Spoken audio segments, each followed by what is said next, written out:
오늘 공독한 본문의 말씀을 중심으로 성령 충만은 왜 받아야 되는가를 생각하면서 말씀 은혜 받기를 원합니다. 사실 말세에 하나님의 백성들은 무엇보다도 우선적으로 확인하고 점검해야 되는 것이 있다면 나는 정말로 성령을 받았는가, 또 성령을 받았으면 충만한가, 이것을 분명히 확인하고 살아야 됩니다. 왜냐하면 마지막 때에 그리스도의 영이 없는, 성령이 없는 사람은 그리스도인이 아니기 때문입니다.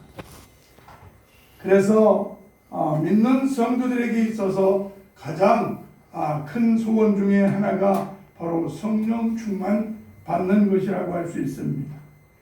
말씀에 보면 오늘 하나님께서 성령 충만을 말씀하시면서 그 비결과 방법을 우리에게 말씀해 주고 있습니다. 무엇보다 먼저 오늘 왜 성령을 받아야 하느냐는 문제를 생각해 보기 전에 성령 충만이라고 하는 것이 무엇인가를 먼저 알아야 됩니다. 성령은 인격자요, 실제 삼위일체 하나님 중에 삼위가 되시는 한 분으로 하나님이신 성령은 창조 사역과 중생의 사역, 그리고 증거의 사역 등을 하시는 분입니다.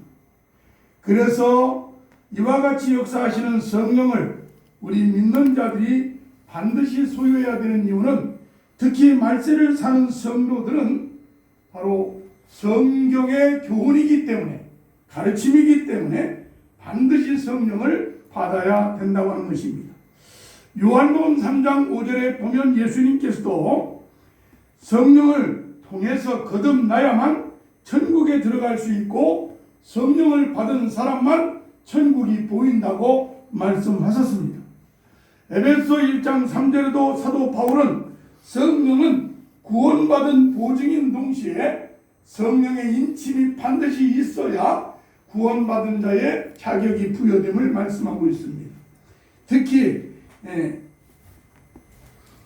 요한복음 20장 22절에 보면 성령을 받으라고 제자들에게 주님도 직접 말씀을 하셨고, 사도행전 1장 5절에서 역시 주님은 성령 세례를 받으라고 권고하셨습니다. 특히 사도행전 1장 5절에서 역시 주님은 성령 세례를 강조하고, 사도행전 1장 8절에서는 성령이 임해야만 누구든지 권능을 받을 수 있음을 말씀하고 있습니다. 다시 말해서 왜 성령을 받아야 하고 성령을 받되 충만히 입어야 되느냐라고 하는 문제는 로마서 8장 9절에 밝히고 있는 대로, 만일 너희 속에 하나님의 영이 거하시면 너희가 육신에 있지 아니하고 영에 있나니 누구든지 그리스도의 영이 없으면 그리스도의 사람이 아니라고 했기 때문에 반드시 말세를 사는 성도는 성령을 먼저 받아야 됩니다. 그러면 본문에서 말씀하고 있는 성령 충만의 의미가 과연 무엇이냐, 이 성령 충만이라고 하는 것이 무엇을 뜻하는지, 어떤 것이 과연 성령 충만인지를 먼저 살펴볼 필요가 있습니다.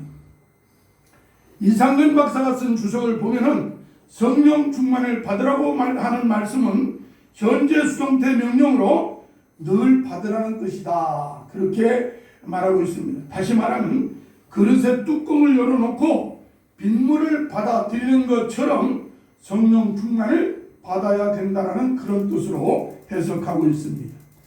에베소 1장 13절, 이 충만은 성령의 인침과는 구별되어진 것임을 말씀하고 있는데, 인치심이라고 하는 것은 우리가 믿을 때에 성령 세례로 내 안에 내재하시는 것을 가리킨다고 하면, 충만이라고 하는 것은 믿은 이후에 중단 없이 반복되어지는 상태를 말하는 것입니다.